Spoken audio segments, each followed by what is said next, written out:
datang di podcast Bangkit. Pada hari ini kita kedatangan tamu yang luar biasa, Bapak Pustopo.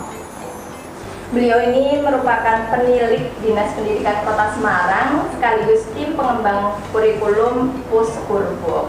Kita sambut dengan hangat Bapak Pustopo. Apa kabar Pak? Baik, alhamdulillah sehat. Iya, terima kasih untuk waktunya sudah hadir di sini. Kita akan ngobrol-ngobrol tentang pendidikan non formal ya Pak. Iya. Oke, kita akan berbincang tentang pendidikan non formal. Tahun ini kan kita sudah tahun kedua ya Pak menjalani Pandemi COVID, terus pembelajaran juga kita melalui setara daring via online. Menurut Bapak bagaimana untuk perkembangannya untuk pendidikan non formal sendiri? Nah, ini selamat siang semuanya. Jadi saya perlu sampaikan bahwa di pendidikan non formal sebelum ada pandemi COVID itu kita sudah punya pembelajaran yang disebut dengan pembelajaran daring. Oh iya. Ya, jadi kita tidak kaget. Pendidikan non formal itu sudah mendahului. Jadi ibarat kata sudah tahu sebelum kejadian. Ya, di sekolah formal belum ada kegiatan-kegiatan pembelajaran daring, pembelajaran jarak jauh. Di pendidikan non formal sudah ada dengan setara daring itu. Oh, malah lebih duluan. Jadi sejak tahun 2018 dilaksanakan K13 pendidikan kesetaraan, kita itu sudah melaksanakan daring, pembelajaran daring. Jadi nggak terlalu berpengaruh ya Pak, maksudnya sebelum COVID atau saat COVID ini gitu? Ya tidak terlalu berpengaruh karena kita memang sudah siap. Nah inilah pendidikan non formal yang sebenarnya sudah mendahului kesiapan dibandingkan dengan pendidikan formal. Tapi untuk realitanya sendiri di pendidikan non formal, apakah ada kendala seperti itu Pak? Saya kira tidak, karena di pendidikan non formal itu bisa dilakukan baik itu secara daring maupun luring. Jadi daring itu bisa dengan menggunakan akses yang ada di setara daring, sedangkan luring kita sudah bisa mendownload e-modul yang sudah diupload oleh direktorat.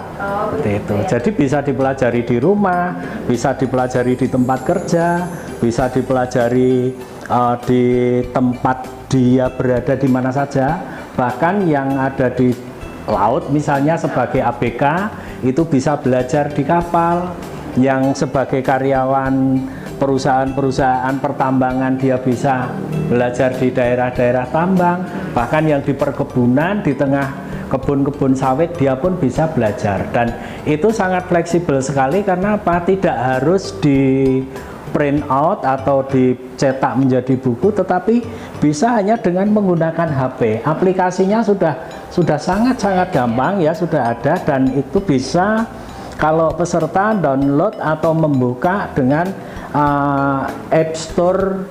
Dari aplikasi di HP itu dengan App Store-nya itu bisa buka langsung e-modul pendidikan kesetaraan. Sudah seperti itu ya. Jadi memang sebelum ada COVID, justru pendidikan non formal sudah menerapkan yang namanya pendidikan online itu sendiri. Iya, benar. Tapi dalam realitanya sekarang kan kita kebanyakan memakai itu ya Pak, yang setara daring itu. Iya.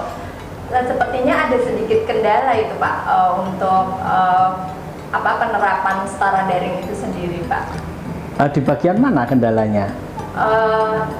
Belum semua PKBM menggunakan itu. Ya, kalau seperti itu, itu kita sudah kemarin sampai tanggal 28 Maret, dari bulan Maret itu hampir 1 bulan penuh kami melakukan kegiatan monitoring ke lembaga-lembaga, tetapi hanya sampel, tidak semua. Di pendampingan itu kami memang menemukan ada lembaga-lembaga yang memang dia maju, dia bagus, itu sudah menerapkan dan bagus sekali. Tapi lembaga-lembaga yang misalnya ada di pinggir sawah, ada yang di pinggir hutan, ada yang di pinggir daerah-daerah pinggir pantai, dia mengalami kesulitan, misalnya masalah akses internetnya. Nah, seperti itu sebenarnya mereka itu bisa mensiasati dengan menggunakan luringnya. Jangan hanya berpedoman pada daringnya, tetapi bisa disiasati dengan luringnya. Nah, sebagai contoh misalnya ketika dari luring itu bisa di download, misalnya bisa di print juga. Jadi ada lembaga-lembaga yang memudahkan peserta didiknya itu dia ngeprint. Jadi dalam bentuk modul buku. Jadi tidak harus menggunakan internet, enggak. Atau nanti di-download dulu tapi bacanya besok-besok bisa. Berarti nah, seperti ini. Kombinasi ya, benar Pak? ya, antara daring dan luring ya. Terus pendapat Pak Kustopo sendiri tentang kondisi PKBM yang ada di Kota Semarang ini bagaimana, Pak? Sebenarnya Kota Semarang itu kan kota besar, ibu kota provinsi, dan saya yakin bahwa di Kota Semarang itu PKBM-nya juga bagus-bagus, terutama akses, segala macam akses dapat terpenuhi. Jadi tidak ada yang mengatakan bahwa Kota Semarang PKBM-nya termarginalkan, terlalu minggir, terlalu sulit untuk mendapatkan akses.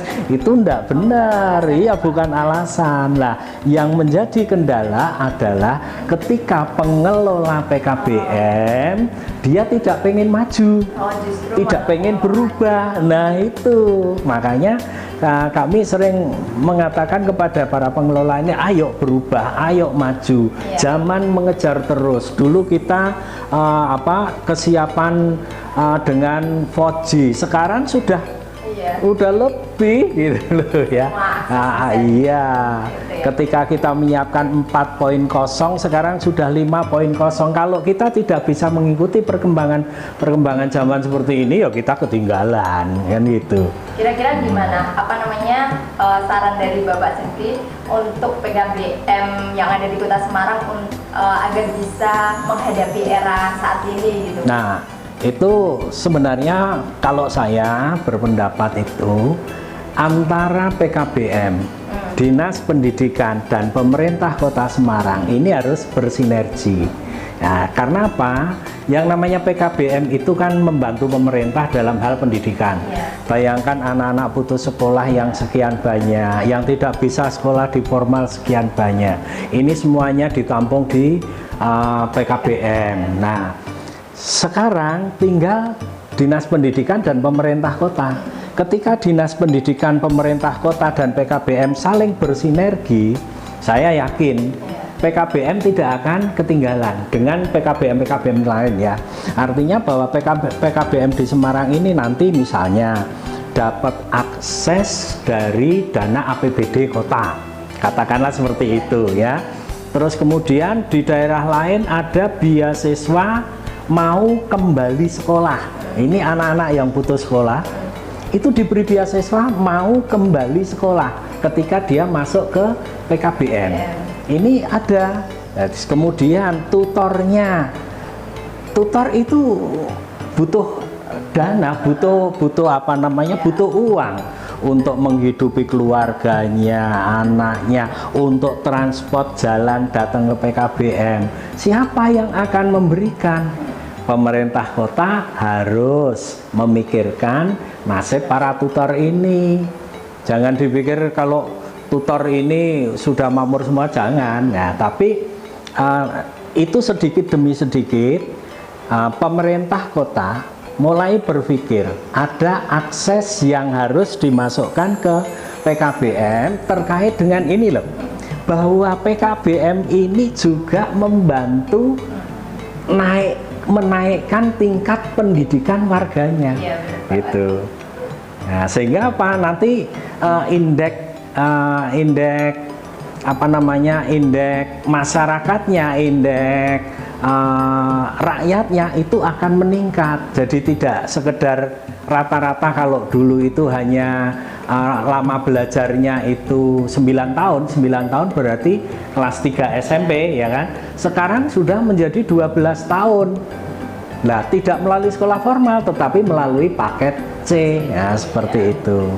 Ini yang harus dipikirkan ke sana. Oleh sebab itu saya pesan Dinas Pendidikan juga harus membantu dalam kegiatan-kegiatan yang diselenggarakan oleh PKBM. Jadi memang harus ada sinergi antara lembaga, dinas, dan masyarakat. Pemerintah kota, masyarakat ya. Jadi memang harus kompak berjalan bareng ya Pak. Ya.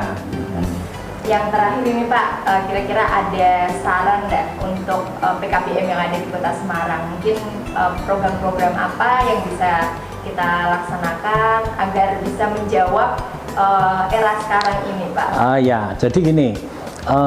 Sebentar lagi kita akan menghadapi perubahan global. Nah, kita sendiri masyarakat semuanya itu harus bisa menerima tantangan perubahan global itu. Nah, sementara sekarang pemerintah atau dalam hal ini Kementerian Pendidikan itu sudah merancang bagaimana supaya masyarakat itu bisa menghadapi perubahan global tetapi mempunyai karakter yang benar, karakter yang baik. Maka nanti akan ada yang disebut dengan profil pembelajar Pancasila. Nah, di profil pembelajar Pancasila inilah yang nanti itu akan menguras ini pengelola PKBM untuk berpikir bagaimana menciptakan proyek-proyek untuk peserta didiknya sehingga nanti di PKBM itu muncul tidak sekedar dia mempunyai pengetahuan tetapi juga mempunyai karakter sesuai dengan profil pelajar atau pembelajar Pancasila itu. Ini yang harus mulai dipikirkan. Nah, oleh sebab itu pengelola PKBM harus mulai bergerak. Jangan sampai dia menunggu. Kalau menunggu nanti ketinggalan. Tapi harus mulai bergerak. Bergerak kemana? PKBM itu bukan sekedar alat untuk memberikan ilmu, bukan sekedar tempat untuk menyiram pengetahuan. Tetapi PKBM itu juga digunakan untuk membangkitkan peserta didiknya tadi dengan berbagai potensi yang dimiliki, sumber daya yang ada di lingkungannya, potensi alam, potensi masyarakatnya, potensi budaya yang ada di situ, ini harus dikembangkan sehingga nanti di PKBM akan ramai, akan menjadi bergairah, peserta didiknya seneng, kemudian juga pengelolanya itu pengelolanya menjadi bersemangat gitu loh, karena di PKBM itu menjadi hidup. Nah, ketika saat ini beberapa PKBM saya lihat dia hanya sekedar menunggu bantuan. Lah, kita tidak boleh hanya seperti itu. Itu ibarat kata berpangku tangan saja menanti harapan yang belum tentu bisa datang. Tetapi kita harus mulai bergerak dan bergerak, maju dan maju agar apa? Ya di sini ini ada gairah.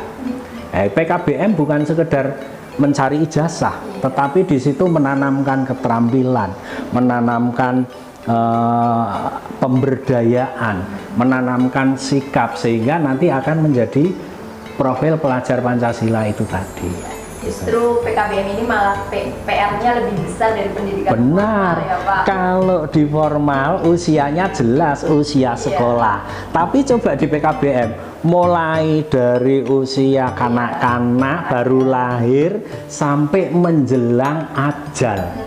Ini yang namanya belajar sepanjang hajat itu ya di sini ini. Di PKBM ini tempatnya. Itu tadi obrolan kita dengan Bapak Kustopo yang sangat luar biasa. Kita sudah mengulik banyak tentang pendidikan non formal yang ada di Semarang.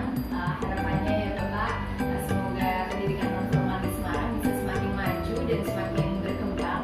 Jadi pendidikan non formal tidak hanya menjadi lembaga yang menjadi tempat belajar secara akademik, tapi juga bagaimana bisa ikut berperan serta di masyarakat. Sekali lagi terima kasih Bapak Kustopo untuk kehadirannya. Sukses untuk PKBM dan semoga selalu menjadi yang terbaik. Iya, terima kasih Bapak. Oke, kita akan berjumpa kembali.